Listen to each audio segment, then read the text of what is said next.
চাকরি রক্ষায় উপরের নির্দেশে অন্যায় করলে কি গুনাহ হবে?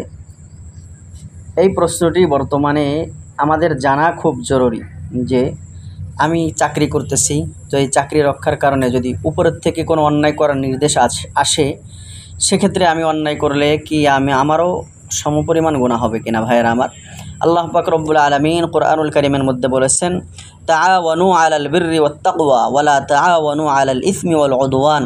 তোমরা নেক কাজে, ভালো কাজে একে অপরের সহযোগিতা করো, সহযোগী হও। আর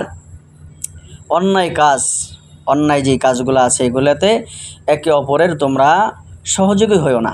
তো এখানে যে ব্যক্তি অন্যায় কাজের নির্দেশ করেছে তাকেও যেমন আল্লাহ তাআলার কাঠগড়ায় আল্লাহর আদালতে দাঁড়াইতে হবে, এমনিভাবে নির্দেশ পেয়ে যে ব্যক্তি অন্যায় করলো তাকেও আল্লাহ তাআলা সমান শাস্তি দিবেন।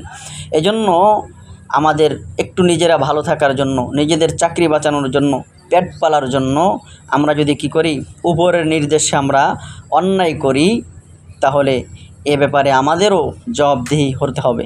এই জন্য ভাইয়েরা আমার, অন্য এক আয়াতের মধ্যে আসছে যে হাসরের ময়দানে এভাবে যারা নিজেদেরকে উপরের নির্দেশে এই সমস্ত অন্যায় করতো তারা বলবে, রব্বানা ইন্না আতানা সাদাতানা ওয়া কুবারানা ফাদল্লুনা সাবিলা। আল্লাহ, আমরা তো নিজেরা অন্যায় করি নাই, আমাদেরকে আমাদের উপরের নেতা যারা ছিল বা উপরের যারা ছিল তারা আমাদেরকে অন্যায় করতে বাধ্য করছে। তো আল্লাহ পাক রব্বুল আলামিন উভয় দলকেই জাহান্নামের মধ্যে নিক্ষেপ করবেন। এজন্য ভাইয়ের আমার, পেট পালার জন্য এইভাবে অন্যায়ের মধ্যে, চাকরি বাঁচানোর জন্য অন্যায়ের মধ্যে লিপ্ত হওয়া এটা কোনো মুমিনের কাজ হতে পারে না। রিজিকের দরজা আল্লাহ পাক রব্বুল আলামিন খুলে রেখেছেন। আপনি রিজিককে কেন নির্দিষ্ট স্থানে মনে করেন? আল্লাহ পাক রব্বুল আলামিন তো পুরা দুনিয়া আমাদের জন্য রেখেছেন।